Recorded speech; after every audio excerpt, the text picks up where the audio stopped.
Record.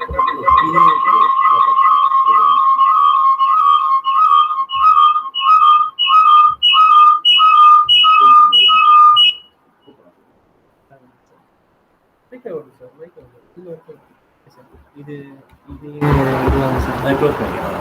இல்லை இந்த டிக்கு இது பண்ணுங்க. Okay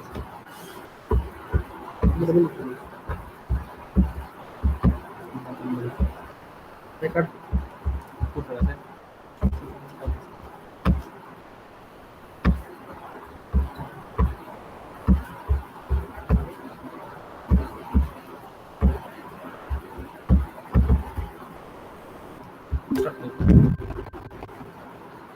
Sorry, sir. Assalamu alaikum, one and all. It's my pleasure to welcome you all for today's program, and a warm welcome to all. I welcome all the fresh new faces in remembrance of the Bharat Ratna, our former president, Dr. APJ Abdul Kalam. The nation celebrates it as Youth Awakening Day on his every birthday. In light of the above context, the NSS unit of our college has organized a guest presentation, and then we do have two speakers today, Dr. A. Mubarak Ali, Assistant Professor and NSS Program Coordinator of our college, and Professor R. Muhammad Hassan, Assistant Professor from the Department of History. I welcome you, sir. Now I request our Honorable Principal, Dr. S. A. Sajid, sir, to deliver the presidential address. Sir.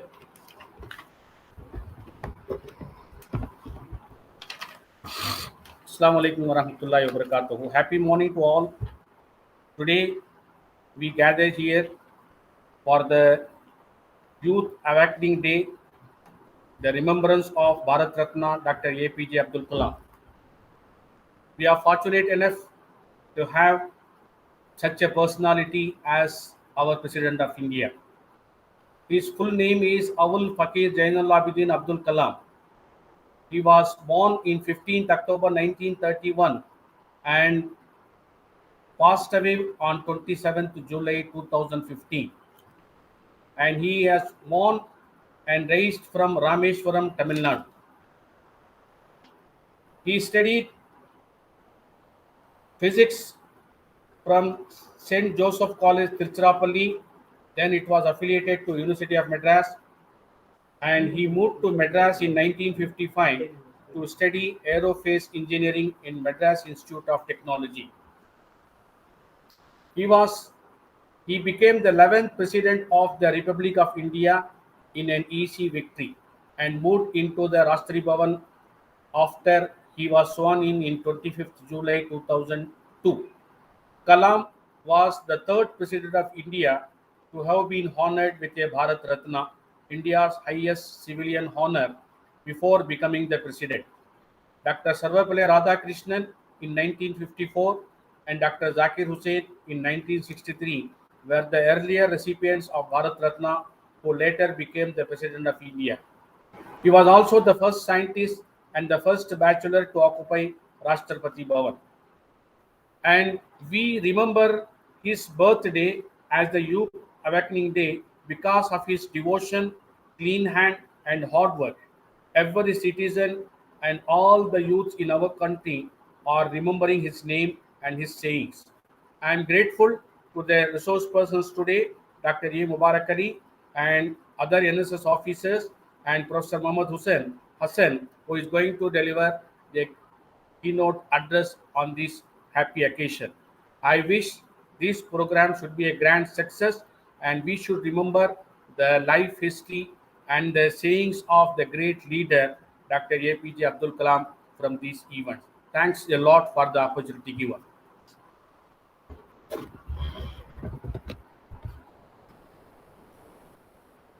Thank you, sir, for your enlightening presidential address.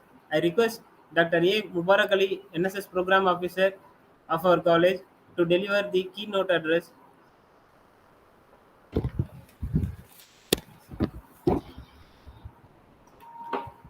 Assalamu alaikum. Good morning, one and all. எல்லா புகழும் இறைவன் ஒருவனுக்கு என்ற அல்லாவை தொழுதவனாக நான் இந்த நிகழ்ச்சியை ஆரம்பிக்கிறேன். எனக்கு இந்த வாய்ப்பை கொடுத்த நம்முடைய கல்லூரி நிர்வாகத்திற்கும் எங்களுடைய மதிப்புமிக்க முதல்வர் அவர்களுக்கும் என்னுடைய நன்றியினை செலுத்திக் கொள்கிறேன். இன்று ஒரு மிகப்பெரிய ஒரு தலைவரை பற்றி பேச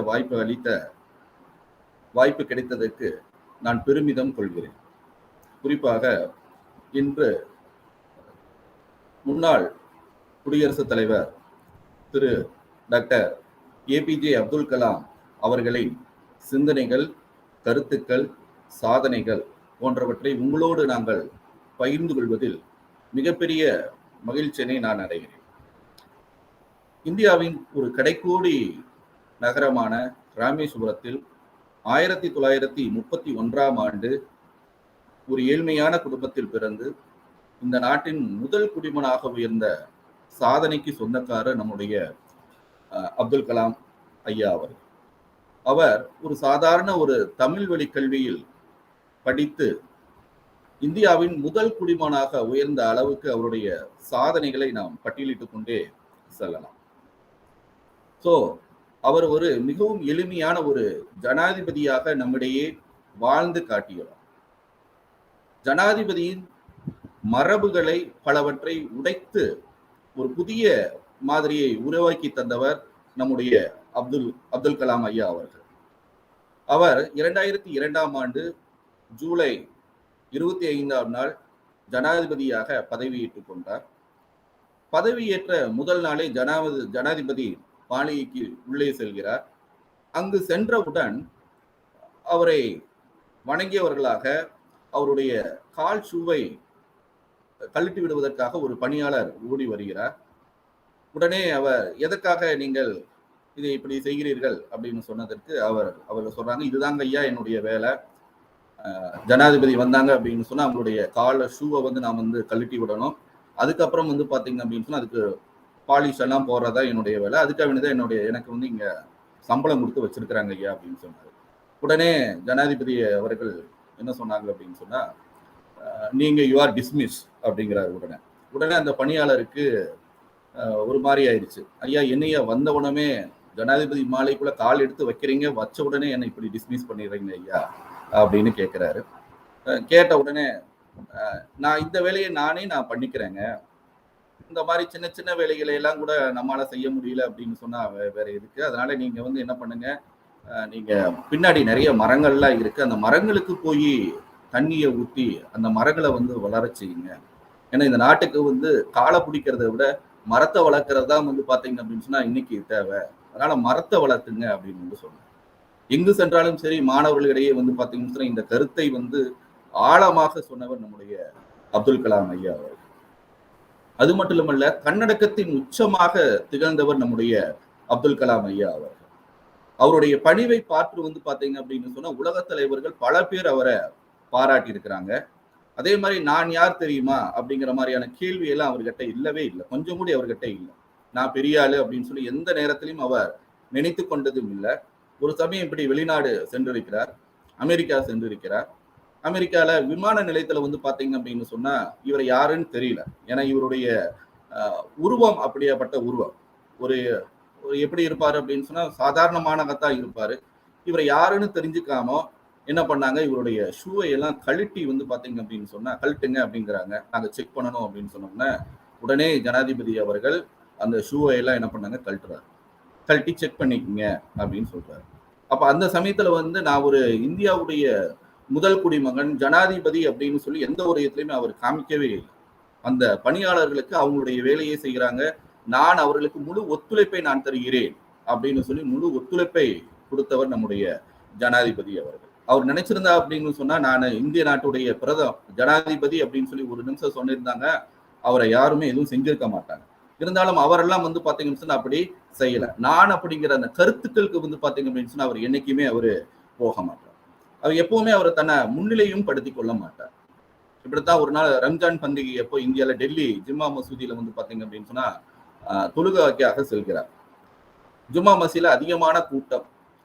ஏன்னா ஜனாதிபதி வர்றாங்க அப்படின்னு சொன்னா முன்வரிசையில இடம் தான் விடணும் அப்படிங்கிறது நம்ம எல்லாருமே. இப்போ நம்ம நம்ம ஒரு பள்ளிவாசலே ஒரு பெரிய ஆள் வந்தாரு அப்படின்னு சொன்னா நம்ம எல்லாம் இடம் கொடுக்குறோம். ஆனா ஜனாதிபதி அப்துல் கலாம் ஐயா அவர்கள் என்ன பண்ணாங்க அப்படின்னு சொன்னா, நான் பின்வரிசையிலே நின்னுக்கிறேன், எனக்கு என்ன வந்து நான் வந்து எப்பவுமே நான் என்ன பண்ணிக்க மாட்டேன், முன்னிலைத்தை படுத்திக்க மாட்டேன் அப்படின்னு சொல்லி அந்த முன்னிலையை வந்து பாத்தீங்க அப்படின்னு சொன்னா படுத்திக்காம கடைசியாக நின்று மக்களோடு மக்களாக நின்று இறைவனை தொழுது விட்டு வந்து பாத்தீங்க அப்படின்னு சொன்னா சொல்றாரு. அந்த அளவுக்கு வந்து பாத்தீங்க அப்படின்னு சொன்னா தன்னை முன்னிலைப்படுத்திக்கணும், நான் பெரிய ஆளு அப்படின்னு சொல்லி அவர் என்னைக்குமே இருந்ததுல ஒரு எளிமையான மனிதனாகவே பிறந்தது முதல் இறக்கும் வரை வரைக்கும் வந்து பாத்தீங்க அப்படின்னு சொன்னா வாழ்ந்து காட்டியவர் நம்முடைய அப்துல் கலாம் ஐயா அவர். இந்தியாவுக்காக வேண்டி பாத்தீங்க அப்படின்னு சொன்னா பல்வேறு நல்ல நல்ல விஷயங்களை எல்லாம் அவர் செஞ்சிருக்கிறார். ஏறத்தாழ வந்து பாத்தீங்கன்னு சொன்னா இந்திய ராணுவத்துல அவருடைய பங்களிப்பு வந்து பாத்தீங்க அப்படின்னு சொன்னா திரிசூல், அக்னி, பிருத்திவி, நாக், ஆகாஷ் போன்றவை எல்லாம் வந்து பாத்தீங்க அப்படின்னு சொன்னா அவர் திட்ட இயக்குநராக இருக்கும் பொழுது வந்து பாத்தீங்க அப்படின்னு சொன்னா செய்யப்பட்டவைகளா. அதையெல்லாம் வந்து 5 ஏவுகணைகளை வந்து பாத்தீங்க அப்படின்னு சொன்னா விட்டுருக்கிறாரு. அதே மாதிரி பாத்தீங்க அப்படின்னு சொன்னா கண்டம் விட்டு கண்டம் பாயும் ஏவுகணைகளை வந்து பாத்தீங்க அப்படின்னு சொன்னா விட்டு உலக நாடுகளை வந்து பாத்தீங்க அப்படின்னு சொன்னா அதிர வைத்துக்கிறார். அது எப்படின்னு பாத்தீங்க அப்படின்னு சொன்னா பொக்ரான்ல வந்து 1998 நம்ம ஒரு அணுகுண்டு சோதனை வந்து செய்யறோம். அந்த அணுகுண்டு சோதனை செய்து முடிக்கிற அளவுக்கு வந்து பாத்தீங்க அப்படின்னு சொன்னா உலகத்துல இருக்கக்கூடிய யாருக்குமே அது வந்து தெரியாது. இந்தியாவில இருக்கிறவங்களுக்கும் தெரியாது. அதே மாதிரி உலக நாடுகளுக்கும் வந்து பாத்தீங்க அப்படின்னு சொன்னா தெரியாம வந்து பாத்தீங்க அப்படின்னு சொன்னா அந்த அணுகுண்டு சோதனையை நடத்தி உலக நாடுகள்ல வந்து பாத்தீங்க அப்படின்னு சொன்னா இந்தியாவும் ஒரு வல்லரசு நாடு அப்படிங்கறத வந்து பாத்தீங்க அப்படின்னு சொன்னா பறைசாற்றுறதுக்கு காரணமாக இருந்தவர் நம்மளுடைய ஏபிஜே அப்துல் கலாம் ஐயா அவர். அந்த அளவுக்கு நாட்டு மேலையும் நாட்டு மக்களின் மேலையும் வந்து பாத்தீங்க அப்படின்னு சொன்னா அதிகமான அன்பை வந்து செலுத்தியவர் நம்முடைய அப்துல் கலாம் ஐயா அவர். அதே மாதிரி 2020ஆம் ஆண்டுல வந்து இந்தியா வந்து ஒரு வல்லரசு ஆகும் அப்படின்னு எல்லா மக்களிடம் வந்து பாத்தீங்க அப்படின்னு சொன்னா ஒரு எழுச்சியை கொண்டு வந்தவர் நம்முடைய அப்துல் கலாம் ஐயா அவர் 2002ஆம் ஆண்டே வந்து பாத்தீங்க அப்படின்னு சொன்னா அதை வந்து சொன்னார். இன்னும் 15-20 ஆண்டுகளில் இந்தியா ஒரு மிகப்பெரிய ஒரு வல்லரசாகும் அப்படின்னு சொல்லி சொன்ன சிப்பி அவர். அதே மாதிரி இன்னைக்கு வந்து பாத்தீங்க அப்படின்னு சொன்னா உலக அரங்குல ஜிடிபியில வந்து பாத்தீங்க அப்படின்னு சொன்னா இந்தியா 5 இடங்கள்ல வந்து பாத்தீங்கன்னு சொன்னா 5வது இடத்தை பிறக்கின்ற ஒரு நாடாக இருக்கு. பொருளாதார வளர்ச்சியில இன்னைக்கு இந்தியா வந்து 5வது இடத்துல வந்து பாத்தீங்க அப்படின்னு சொன்னா இந்தியாவில் உலகத்துல இந்தியா வந்து பாத்தீங்கன்னு சொன்னா 5வது பெரிய பொருளாதாரமாக மாறும் என்பதை முன்னாடியே சொன்ன ஒரு மகான் வந்து பாத்தீங்க அப்படின்னு சொன்னா நம்முடைய ஏபிஜே அப்துல் கலாம் ஐயா அவர் எப்பொழுதுமே அறிவியலுக்கும் தொழில் நுட்பத்துக்கும் வந்து பாத்தீங்க அப்படின்னு சொன்னா அதிகமான முக்கியத்தை கொடுத்தவர் நம்முடைய அப்துல் கலாம் ஐயா அவர்கள். ஃபார் எக்ஸாம்பிள் நம்ம நாட்டுல வந்து பாத்தீங்கன்னு சொன்னா அறிவியல் நுட்பத்துக்கு தேவையான பெரிலியம் அப்படிங்கிற ஒன்ன வந்து பாத்தீங்க அப்படின்னு சொன்னா ஒரு தாதுவை வந்து நம்ம வந்து என்ன பண்ணிட்டு இருந்தோம், இறக்குமதி பண்ணிட்டு இருந்தோம். நம்ம அறிவியலை நம்ம முன்னேற்றம் அடைவதை கண்டு பல நாடுகள் நமக்கு அந்த பெரிலியத்தை வந்து என்ன பண்ண மாட்டேன்ட்டாங்க, இறக்குமதி செய்ய மாட்டோம் அப்படின்னு சொல்லிட்டாங்க.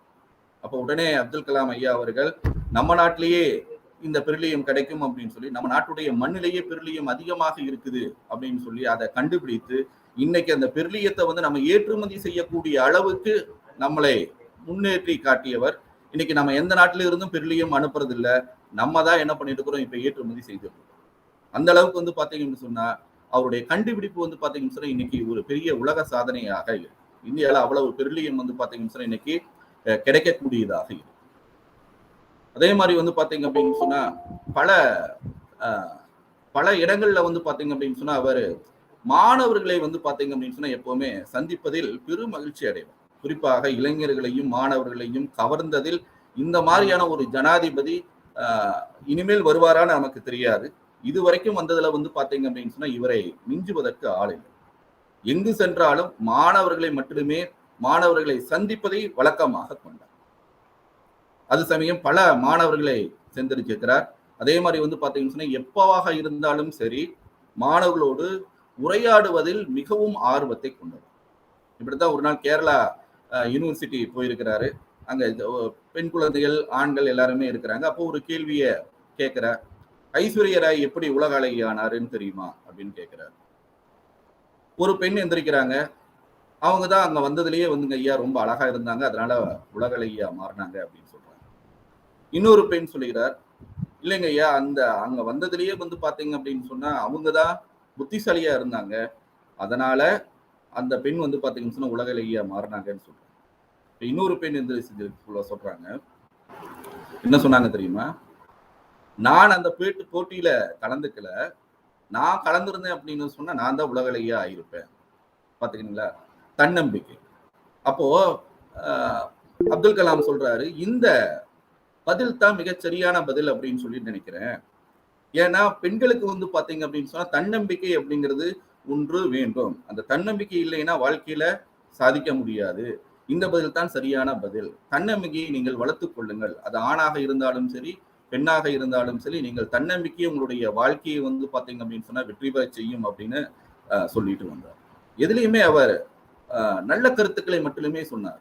அவர் வாழ்ந்து காட்ட வழி வந்து பாத்தீங்க அப்படின்னு சொன்னா அந்த மாதிரியான ஒரு வழியாக இருந்தது. ஒரு நாள் வாரணாசியில் இருக்கக்கூடிய ஐஐடிக்கு போறார். ஐஐடிக்கு போகும்போது வந்து பாத்தீங்க அப்படின்னு சொன்னா சேர்ஸ் எல்லாம் போட்டு வச்சிருக்கிறாங்க. பிரசிடென்டாக இருக்கும் பொழுது, ஐயா அவர்கள் பிரசிடென்டாக இருக்கும் பொழுது சேர்ஸ் எல்லாம் போட்டு வச்சிருக்கிறாங்க. நடுவுல ஒரு பெரிய சேரை வந்து பாத்தீங்க அப்படின்னு சொன்னா போட்டு வச்சிருக்கிறாங்க. பிரசிடென்ட்டுக்கு தனியாக அப்படின்னு சொல்லி போட்டு வச்சிருக்கிறாங்க. அப்ப வந்து பாத்தீங்க அப்படின்னு சொன்னா வந்த உடனே பாக்குறாரு, என்ன எனக்கு மட்டும் தனியாக ஒரு சேரை போட்டு வச்சிருக்கிறீங்க, இது சரியில்லையே. மனிதர்களுக்குள்ள எந்த விதமான பாகுபாடும் இந்த இடத்துல நம்ம வந்து காட்டக்கூடாது. அது பிரசிடென்டாக இருந்தாலும் சரி, அது சாதாரண ஒரு மூலையில இருந்து வரக்கூடிய மனிதனாக இருந்தாலும் சரி, யாருக்கும் ஏற்றத்தாழ்வுகள் நமக்குள்ள இருக்கக்கூடாது அப்படின்னு சொல்லி அந்த சேரை நீங்க முதல்ல எடுத்துருங்க. நீங்க சேரை எடுத்தீங்கன்னா மட்டும்தான் அந்த இடத்துல வந்து அந்த சீட்ல வந்து உட்காருவேன் அப்படின்னு சொல்லி அந்த சேரை எடுத்த பிறகு பக்கத்துல இருந்த சேரை அவரே இழுத்து விட்டு பக்கத்துல வந்து உட்கார்ந்தார். அவ்வளவு வந்து பாத்தீங்க அப்படின்னு சொன்னா அவருடைய அடுத்தவங்களை வந்து பாத்தீங்கன்னு சொன்னா ஏற்றத்தாழ்வோடு கருதக்கூடாது அப்படிங்கிற கருத்தை வந்து பாத்தீங்க அப்படின்னு சொன்னா நமக்கு கொடுத்த ஜனாதிபதி வந்து பாத்தீங்க அப்படின்னு சொன்னா நம்முடைய அப்துல் கலாம் ஐயா அவர்கள். அதே மாதிரி பல கருத்துக்களை சொல்லியிருக்கிறாங்க. பிரச்சனைகள் வரும் பொழுது வந்து பாத்தீங்க அப்படின்னு சொன்னா மறைவிடம் தேடி ஓடி விடாதீர்கள், அந்த பிரச்சனையை மூடி மறையுங்கள் அப்படின்னு வந்து சொல்றாரு. அதுக்கு ஒரு சின்ன கதையும் மூடி நம்ம கிட்ட சொன்னார். அது என்ன கதை அப்படின்னு சொன்னா, ஒரு ஒரு திடீர்னு வந்து பாத்தீங்க அப்படின்னு சொன்னா ஒரு மழை பெய்ய ஆரம்பிச்சிருது. மழை பெய்யும் போது வந்து பாத்தீங்க அப்படின்னு சொன்னா பறவைகள்லாம் என்ன பண்ணுது, தன்னுடைய இருப்பிடம் நோக்கி என்ன பண்ணுதுங்க, போக முடியாது. அதனால இருக்கக்கூடிய இடங்கள்ல வந்து பாத்தீங்கன்னு சொன்னா எல்லா பறவைகளும் தஞ்சம் அடைஞ்சு மலையை வந்து விட்டு வந்து பாத்தீங்க அப்படின்னு சொன்னா பாதுகாப்பு தேடி கொள்கிறது. ஆனா ஒரே ஒரு பறவை மட்டும் வந்து பாத்தீங்க அப்படின்னு சொன்னா உயிர பறக்க ஆரம்பிக்கிறது. அது எந்த பறவை அப்படின்னு கேட்டீங்க அப்படின்னு சொன்னா கழுகு. அந்த கழுகு உயிர பறக்குது. மழை பயங்கரமாக பெய்கிறது. இந்த கழுகு என்ன பண்ணுது அப்படின்னு சொன்னா உயரமாக பறந்து மலை மேகங்களுக்கு மேல வந்து பாத்தீங்க அப்படின்னு சொன்னா பறக்க ஆரம்பிச்சிருச்சு. சரிங்களா? இப்ப மலை மேகங்களுக்கு மேல போயிட்டோம் அப்படின்னு சொன்னா மழை என்ன ஆகாதுங்க, மழை பெய்வதற்கு வாய்ப்பு இல்லை. சரிங்களா? அப்ப அது வந்து நினையாம வந்து பாத்தீங்க அப்படின்னு சொன்னா என்ன பண்ணுதுங்க, காப்பாற்றப்படுகிறது. அதுக்கப்புறம் அதோடைய உணவை வந்து பாத்தீங்க அப்படின்னு சொன்னா தேடி போகும். சரிங்களா? சோ பிரச்சனையை கண்டு நம்ம வந்து ஓடக்கூடாது. பிரச்சனையை உங்களுடைய காலடிக்குள்ள நீங்க போட்டுக்குங்க. காலடியில பிரச்சனையை போட்டு பாருங்க. எந்த பிரச்சனையா இருந்தாலும் எதிர்கொள்ளுங்களே தவிர அதை ஓடி மறையாதீங்க அப்படின்னு சொல்லி அந்த ஆழமான கருத்தை வந்து பாத்தீங்க அப்படின்னு சொன்னா கொடுத்தார். சரிங்களா? அதே மாணவர்களே, நீங்கள் வந்து பாத்தீங்க அப்படின்னு சொன்னா எல்லாருக்கும் மரியாதை கொடுங்க. மனிதர்களை மனிதர்களாக நேசியுங்கள். எப்படி ஷூபா கழட்டும் போது வேண்டான்னு சொன்னாரோ அதே மாதிரி போயிட்டு இருக்கிறாரு, ஒரு இடத்துக்கு போயிட்டு இருக்கிறாரு, ஒரு மலைப்பாங்கான இடத்துக்கு வந்து பாத்தீங்க அப்படின்னு சொன்னா போயிட்டு இருக்கிறாரு. ஏன்னா ஜனாதிபதிக்கு அப்படின்னு சொல்லி பார்த்தோம் அப்படின்னு சொன்னா நிறைய புரோட்டோகால்ஸ் எல்லாம் வந்து பாத்தீங்க அப்படின்னு சொன்னா நிறைய இருக்கு. சரிங்களா? அப்போ அங்க போகும்போது வந்து பாத்தீங்க அப்படின்னு சொன்னா ஒரு பாதுகாவலர் வந்து பாத்தீங்கன்னு சொன்னா ஜீப்ல வந்து பாத்தீங்க அப்படின்னு சொன்னா நின்றுகிட்டே வர்றாரு. ஏறத்தாழ 2 மணி நேரம் வந்து பாத்தீங்க அப்படின்னு சொன்னா அந்த மலைப்பாங்கான இடங்கள்ல வந்து பாத்தீங்க அப்படின்னு சொன்னா நின்றுகிட்டே வர வேண்டிய ஒரு சூழ்நிலை. அப்பொழுது அந்த நம்முடைய ஏபிஜே அப்துல் கலாம் கூப்பிட்டு சொல்றாரு, அவரை முதல்ல உட்கார சொல்லுங்க.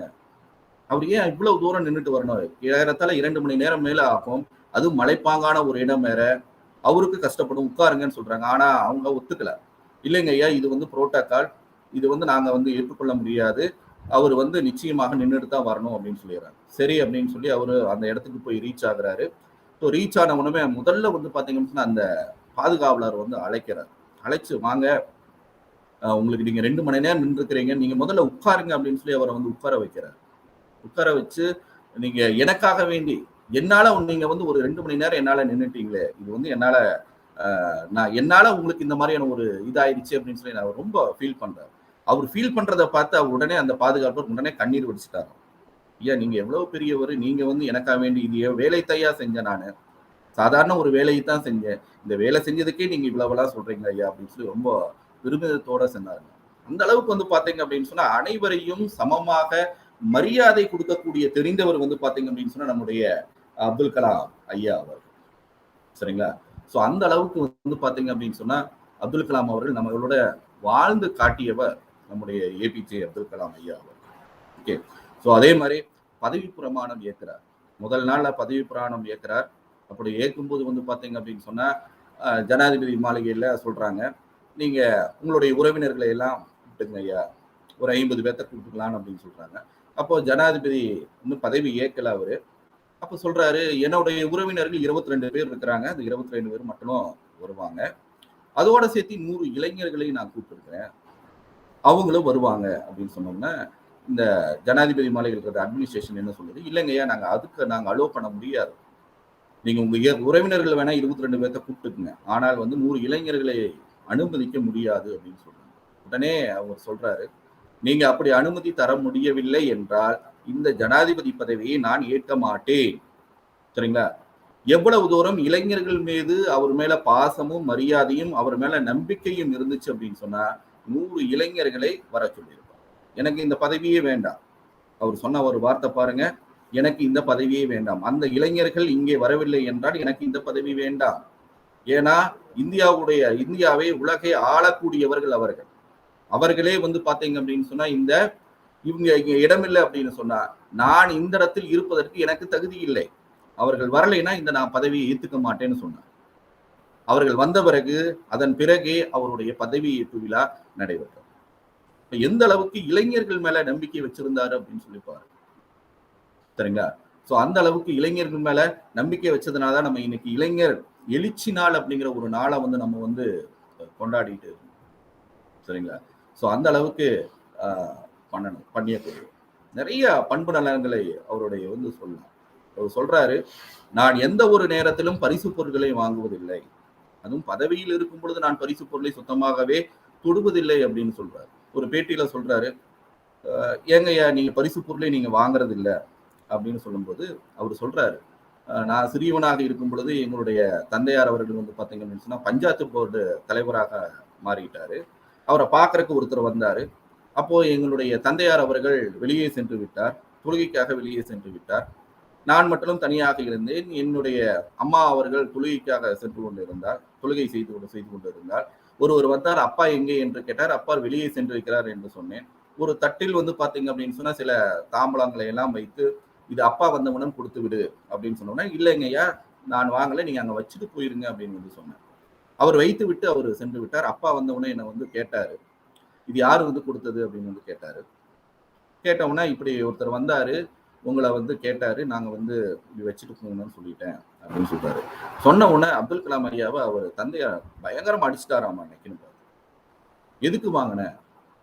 ஒரு பதவியில இருக்கும் பொழுது யாராவது நமக்கு வந்து ஒரு பிரசன்டேஷன் கொடுத்தாங்க அப்படின்னு சொன்னா ஏதோ நம்ம கிட்ட காரியமாகணும் அப்படின்னு சொல்லிதான் வந்து அவங்க வந்து கொடுக்குறாங்களே தவிர வேற எந்த ஒரு நோக்கமாகவும் இருக்கக்கூடாது. அதனால யாரும் எந்த ஒரு சிறு பரிசுகளையும் வந்து பாத்தீங்க அப்படின்னு சொன்னா என்ன பண்ணக்கூடாதுங்க, வாங்கக்கூடாது அப்படின்னு நான் அந்த சின்ன வயசுல நான் தெரிஞ்சுக்கிட்டேன்.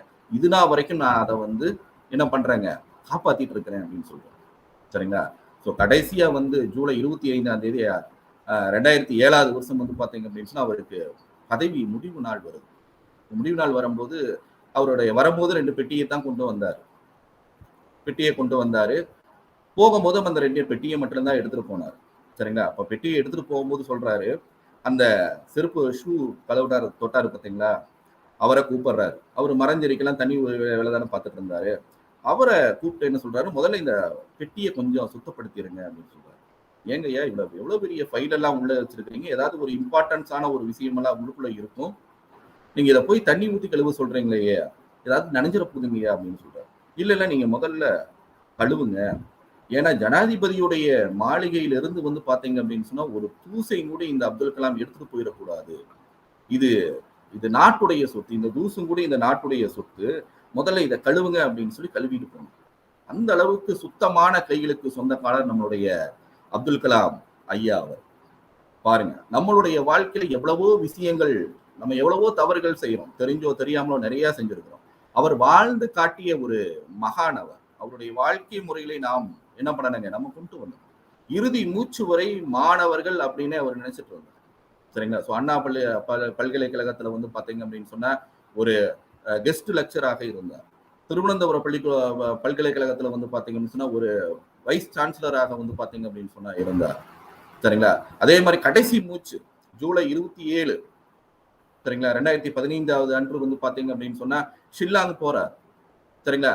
மாணவர்களிடம் உரையாடுவதற்காக செல்கிறார். மாணவர்களிடம் உரையாடும் பொழுது இறக்கிறார் பாருங்க. சரிங்களா. அப்ப மாணவர்களின் மீதும் இளைஞர்களின் மீதும் அவர் கொண்ட நம்பிக்கை வந்து பாத்தீங்க அப்படின்னு சொன்னா எவ்வளவு பெருசு அப்படின்னு சொல்லி பாருங்க. சரிங்களா. சோ அந்த அளவுக்கு அந்த இறுதி மூச்சும் வந்து நிற்கும் போது வந்து பாத்தீங்க அப்படின்னு சொன்னா மாணவர்களுக்கிடையே போனது அப்படிங்கிறது ஒரு ஒரு அதிசயமான ஒரு விஷயம். மாணவர்கள் இளைஞர்கள் அப்படின்னு பாத்தீங்க அப்படின்னு சொன்னா ஒரு ஒரு உயிர் மூச்சாக வாழ்ந்தவர். எந்த நேரத்திலும் அவர் மூஞ்சியை சுழிச்சது கிடையாது. சரிங்களா. ஸோ இன்னைக்கு டிவில எல்லாம் வருது பாருங்க, கிரிக்கெட் வருது பாத்தீங்களா. இன்னைக்கு அவர் போட்ட ஒரு சைன்னாலதான் நம்ம இன்னைக்கு எல்லாமே ஃப்ரீயா நம்ம டிவி பார்த்துட்டு இருக்கோம். டிவில கிரிக்கெட் பார்த்துட்டு இருக்கோம். அது வரைக்கும் வந்து பாத்தீங்க அப்படின்னு சொன்னா ஸ்டார் ஸ்போர்ட்ஸ்ல தான் பார்த்துட்டு இருப்போம், பணம் கட்டி தான் பார்த்துட்டு இருப்போம். இன்னைக்கு எல்லாமே டிவில வருது அப்படின்னு சொன்னா அதுக்கு காரணம் வந்து பாத்தீங்க அப்படின்னு சொன்னா நம்மளுடைய அப்துல் கலாம் ஐயா அவர் அந்த அளவுக்கு இளைஞர்கள் மீதும் மிகப்பெரிய அன்பையும் நம்பிக்கையும் வைத்தவர் நம்முடைய அப்துல் கலாம் ஐயா அவர். அவர்களுடைய இன்று பிறந்த நாள், அதாவது அக்டோபர் 15 வந்து பாத்தீங்க அப்படின்னு சொன்னா அவருடைய பிறந்த நாள். இன்று அக்டோபர் 15 வருகின்ற அக்டோபர் 15 அப்துல் கலாம் ஐயாவுடைய 91வது பிறந்த நாளாக நம்ம கொண்டாடுறோம். ஸோ அந்த நாளை நம்முடைய இளைஞர்களுடைய எழுச்சி நாளாக அவருடைய கருத்துக்களை நீங்கள் வாங்கிக் கொள்ளுங்கள், அவருடைய வாழ்க்கை முறைகளை நீங்கள் கற்றுக்கொள்ளுங்கள். அப்படி கற்றுக்கொண்டீங்கள் அப்படின்னு சொன்னா உங்களுடைய வாழ்க்கை ஒரு ஒளிமயமானதாக இருக்கும். யாருடைய காலையும் பிடிக்காதீர்கள், நீங்கள் உழையுங்கள். உழைத்துக் கொண்டே இருந்தீர்கள் அப்படின்னு சொன்னா உங்களால உச்சம் தொட முடியும் என்று வாழ்ந்து காட்டிய நம்முடைய அப்துல் கலாம் ஐயா அவர் நிறைய பொன்மொழிகள்லாம் சொல்லியிருக்கிறார். சரிங்களா. ஸோ அதுல ஒரு சிலது மட்டும் நான் உங்கள்கிட்ட நான் சொல்லிட்டு நான் இதை வந்து நான் முடிச்சுக்கிறேன். பாருங்க. ஸோ பிறப்பு என்பது வந்து பாத்தீங்க அப்படின்னு சொன்னா ஒரு சம்பவமாக இருக்கலாம். ஆனால் அந்த இறப்பு, நம்முடைய இறப்பு வந்து பாத்தீங்கன்னு சொன்னா ஒரு சரித்திரமாக இருக்கும். நீங்க எப்படி வேணாலும் நீங்க பிறந்திருக்கலாம், சாதாரண குடும்பத்தில் பிறந்திருக்கலாம். சரிங்களா. சோ உங்களுடைய இறப்பு வந்து பாத்தீங்கன்னு சொன்னா ஒரு சரித்திரமாக இருக்கு. அவர் சொல்றாரு, சரித்திரத்தில் ஒவ்வொருத்தருக்கும் ஒவ்வொரு பக்கம் உள்ளது, அந்த பக்கத்தை நீங்கள் நிரப்ப பாருங்கள், அதுல நீங்க யாருன்னு காட்டுங்க, அந்த அளவுக்கு உழையுங்கள். இந்த உழைப்பு வந்து பாத்தீங்கன்னு சொன்னா உங்களுக்கு மட்டுமல்ல இந்த நாட்டுக்கும் உரியது அப்படின்னு வந்து சொல்றாரு. அதான் அப்படி சொன்னாரு. கனவு காணுங்கள், அடுத்தது சொல்றாரு கனவு காணுங்கள். இதெல்லாம் ரொம்ப மிகப்பெரிய ஃபேமஸான கொட்டேஷன். கனவு காணுங்கள், ஆனால் கனவு என்பது நீ தூக்கத்தில் காண்பதல்ல, உன்னை தூங்க விடாமல் செய்வதே கனவு. சரிங்களா. இந்த தூங்க விடாமல் எந்த கனவு செய்தோ நீங்க அச்சீவ் பண்ணுவீங்க, உடனடியாக அச்சீவ் பண்ணுங்க, அந்த அச்சீவ்மெண்ட்டை நீங்க பாருங்கன்னு சொல்றாரு. அதே மாதிரி கஷ்டம் வரும் பொழுது கஷ்டத்தை கண்டு நீங்கள் ஒதுங்கி விடாதீர்கள், அந்த கஷ்டத்தை எதிர்த்து நின்று போராடுங்க. அப்ப போராடக்கூடிய மன வலிமை உங்களுக்கு வந்து வரும். சரிங்களா. சோ கடவுள் யாருக்கு அந்த தாங்கக்கூடிய சக்தி இருக்குதோ அவங்களுக்கு மட்டுமே கஷ்டங்களை கொடுக்கிறார். ஓகே. ஸோ அதனால கஷ்டம் வரும் பொழுது நீங்கள் கஷ்டத்தை கண்டு ஓடி விடாதீர்கள், அதை எதிர்த்து நின்று போராடுங்கள். அப்ப அந்த போராட்டம் உங்களுக்கு நிச்சயமாக வெற்றிக்கிணையை பெருக்கும் என்பதில் எந்த விதமான ஐயமும் இல்லை. அதே மாதிரி வாய்ப்புக்காக நீங்கள் காத்திருக்க வேண்டாம், நீங்களே உங்களுடைய வாய்ப்புகளை என்ன பண்ணிக்கங்க, ஏற்படுத்திக் கொள்ளுங்க. வாய்ப்பை யாரும் கொடுக்க மாட்டாங்க, நீங்க எப்ப ஏற்படுத்திக் கொள்றீங்களோ அந்த வாய்ப்பு உங்களுக்கு ஒரு பொன்னான வழியை காட்டும் என்பதில் ஒரு சிறித ஐயமும் இல்லை. அவரை பத்தி நிறைய பேசிக்கிட்டே போகலாம்.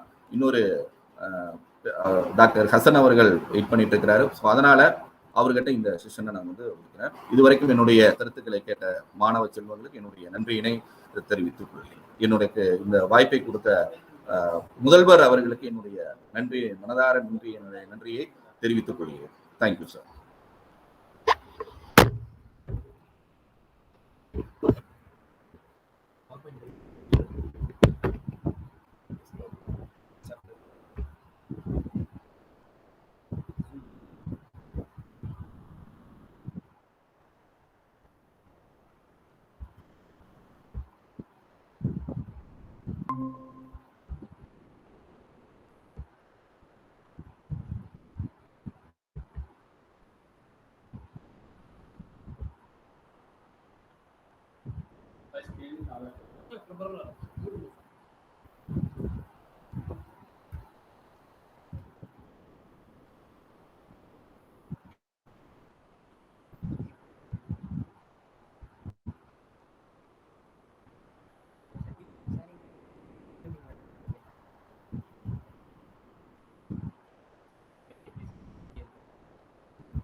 Assalamu alaikum and wonderful good morning to everyone.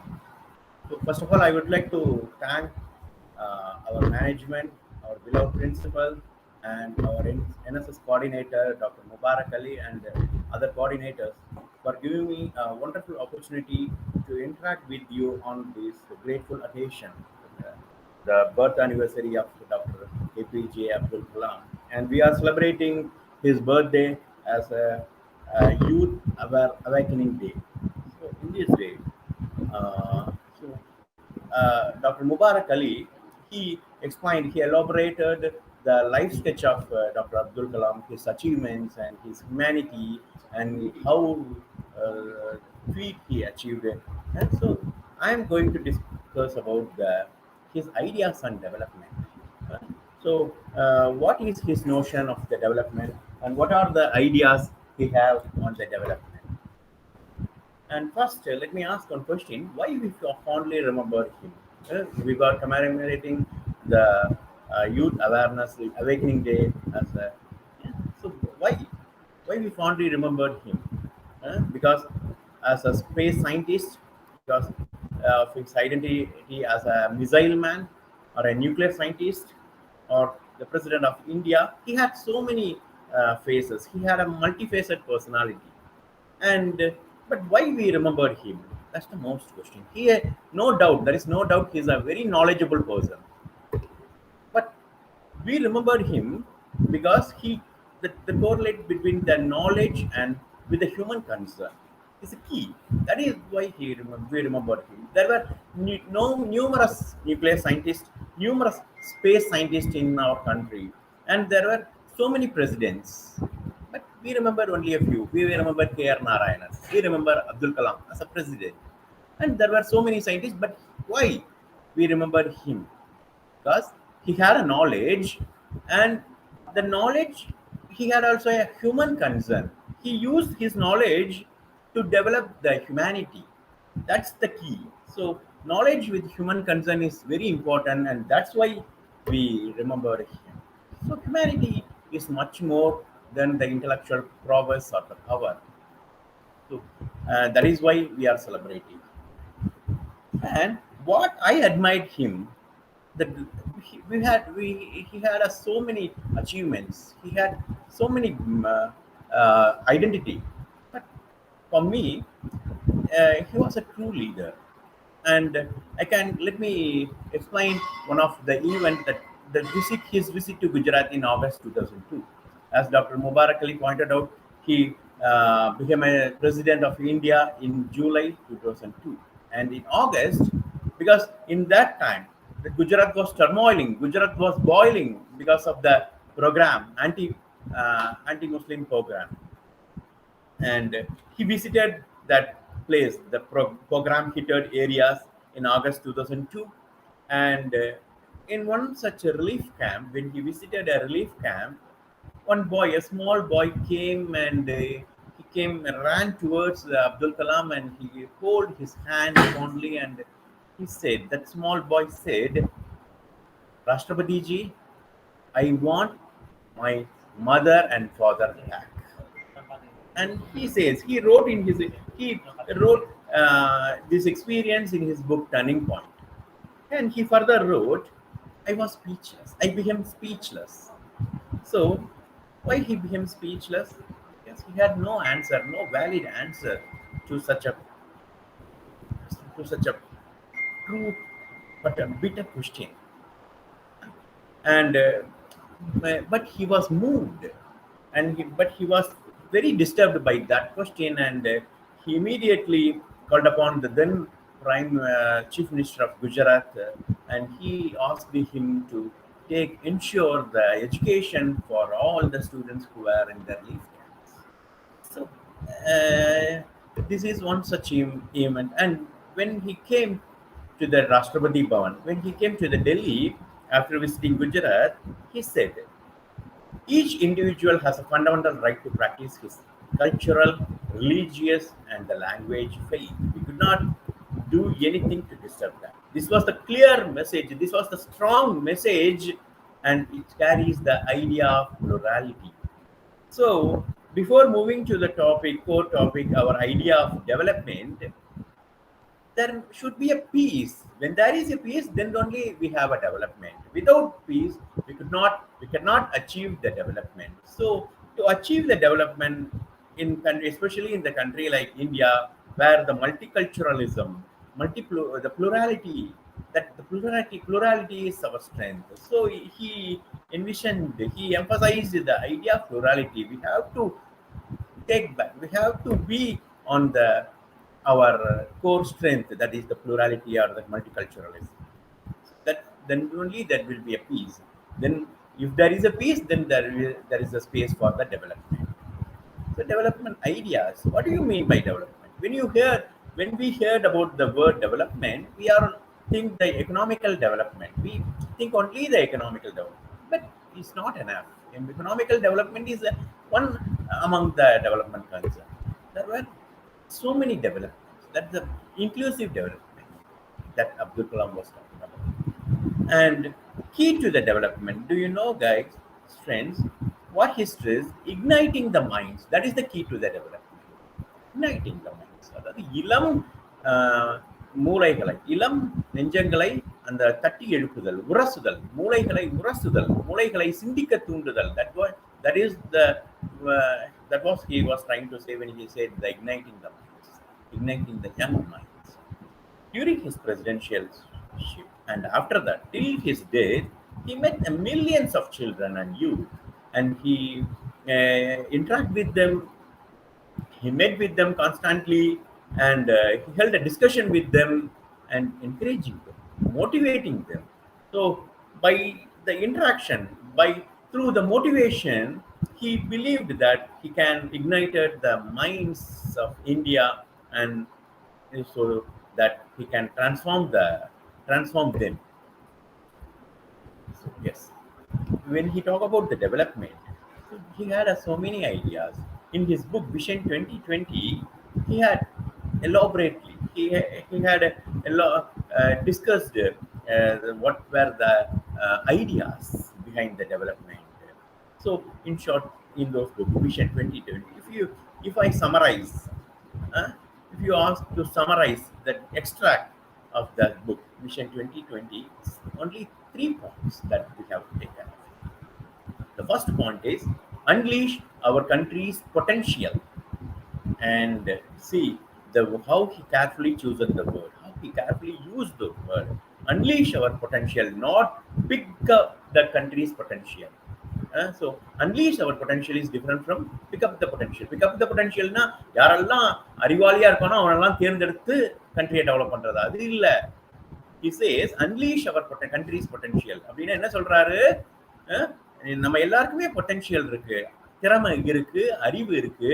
அந்த திறமையை வெளிக்கொண்டு வரணும் கண்ட்ரியில. அதாவது ஸ்டூடெண்ட்ஸோடைய, இளைஞர்களுடைய, மாணவர்களுடைய, குழந்தைகளுடைய திறமைகளை வெளிக்கொண்டு வரணும். அவனுக்கு திறமை இருக்கு, ஆனா அதை இது பண்ணாம விட்டுட்டோம், கண்டுக்காம விட்டுட்டோம் அப்படின்னா அது அப்படியே போயிடும். அதனால அதை வெளிக்கொண்டு வரணும். So that's why he used that word, unleash our country's potential. Build an economy based on technological leadership. So there is a technological development, there is an economical development. What he says is, if you want a real economical development, you have to bridge between these two, economical term and the technological knowledge. So that's what he mentioned. The second point. And third, and is balanced growth model. Means what he was trying to say is a balanced growth model is a bridge the gap between the urban and rural divide. So we can take it in other words, bridge the gap between the rich and the poor. So the country's development, country's economical development should be decentralized.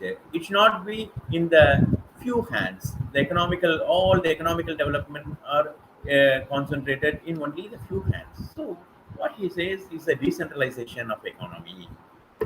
That is it. So when it comes to the countries, the first point, unleash our country's potential in that way. And the third point, the balanced growth model. So what are the ways? Okay, how can we unleash our country's potential? How can we achieve the balanced growth model. So he gave the ideas. He gave that there should be an inclusive development. So if you want to achieve the inclusive development, he gave, there are some approximately around 6 lakhs villages in India. That is why he mentioned a bridge, the gap between the rural and urban. So what? Why he said like that? See, and to divide, to bridge the gap between the rural and urban, he says uh, he came up with the idea Pura, that is providing urban amenities to the rural areas. அதாவது நகரத்துல உள்ள வசதிகளை எல்லாம் கிராமப்புறங்களுக்கும் அளித்தல். அதுதான் a bridge, a gap, the bridge between the urban and rural. அவர் சொன்னது என்ன அர்த்தத்துல அப்படின்னா, நகரங்கள்ல உள்ள வளர்ச்சியை, நகரங்கள்ல உள்ள வசதிகளை கிராமப்புறங்களுக்கும் அளித்தல். என்ன, what are the urban amenities? அப்படி என்ன வளர்ச்சி இருக்கு, அப்படி என்ன வசதிகள் இருக்கு? He says the physical and the knowledge connectivity. அப்படின்னா physical and knowledge connectivity. What do you mean by physical connectivity and the knowledge connectivity? ஒன்றும் இல்லைப்பா, அர்பனில் வந்து நல்ல பள்ளிக்கூடங்கள் இருக்கு, நல்ல காலேஜஸ் இருக்கு, நல்ல ஹெல்த் கேர் சிஸ்டம், நல்ல ஒரு மெடிக்கல் கேர் சிஸ்டம் இருக்கு, நல்ல இன்ஃப்ராஸ்ட்ரக்சர் இருக்கு. இது எல்லாத்துலேயும் ரூரல்லையும் கொண்டு வாங்க, ரூரல்லையும் நல்ல ஸ்கூல் கொண்டு வாங்க. ஏன் அர்பனில் மட்டுமே ஐஐடிஸ், ரூரல்லையும் நல்ல எஜுகேஷன் சிஸ்டத்தை கொண்டு வாங்க. பெரிய பெரிய ஹாஸ்பிட்டல்ஸ் எல்லாம் ஏன் அர்பன்லேயே, ரூரல்லையும் நல்லா கொண்டு வாங்க. So that the rural students, the rural people can assess those infrastructures. The rural students can access the internet facility. The rural students can access the electrical connectivity facilities, and they can also access the good educational system, good library system, good colleges. So that in this way we can fill the gap between the rural and the, so that the poor students, that those who could not afford for the urbanized education, they can also be benefited by this idea of Pura. So that is what he emphasized. That there should be a physical connectivity, there should be a better road connectivity and better rail connectivity in the rural areas, so that the rural people can develop their own business, develop their own knowledge, and knowledge connectivity, what I mentioned in the previous. So if there is a physical connectivity and knowledge connectivity in the rural areas, automatically the country can unleash the potential. So see, when he can, the first point, when you remember the first point, unleashing the country's potential. How we can unleash? How we achieved that unleash the potential? If you provide a good facility, if you provide a good physical connectivity, good knowledge connectivity in the rural areas, so the rural students can access these facilities, and it is helpful for them to come into to access the better way of life. So this is what is idea.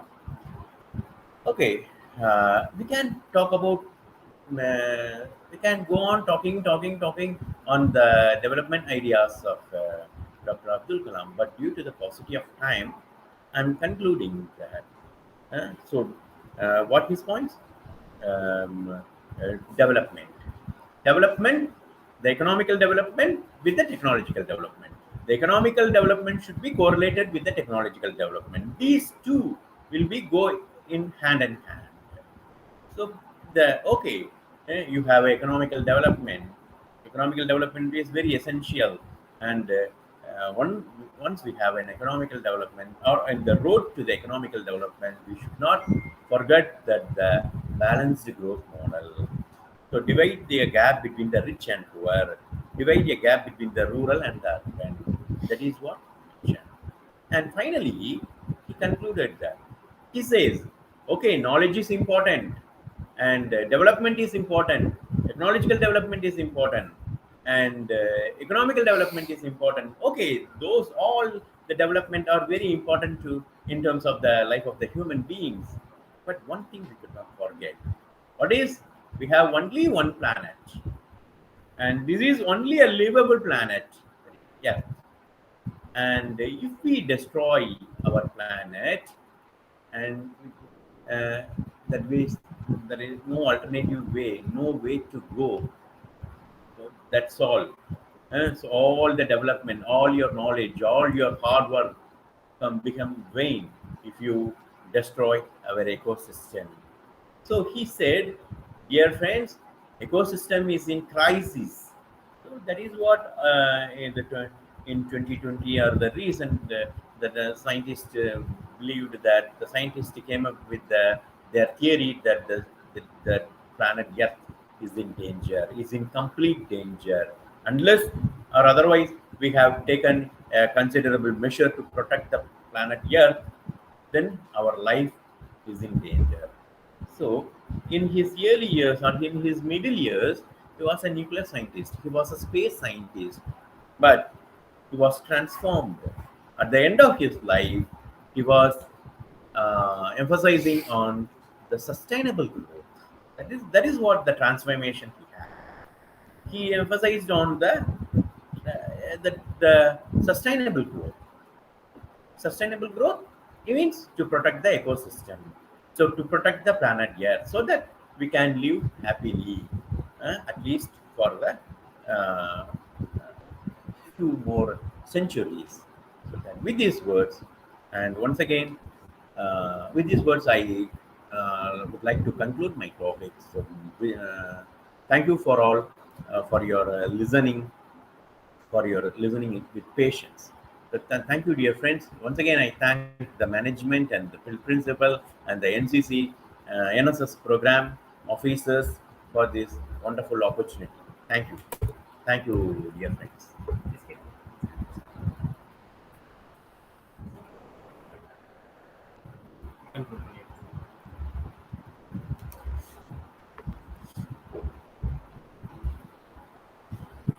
Thank you, Mr. Hassan sir, and as well as Dr. A. Mubarak Ali for their informative thoughts pertaining to the Bharat Ratna Dr. APJ Abdul Kalam in context of the Youth Awakening Day. On behalf of the college NSS unit, we thank the management as well as our principal for the opportunity given. We also thank Dr. S. Muhammad Yasir, Assistant Professor of Department of Urdu, and Mr. J. Harshad Basha for the technical support rendered. Thank you, one and all. Thank you.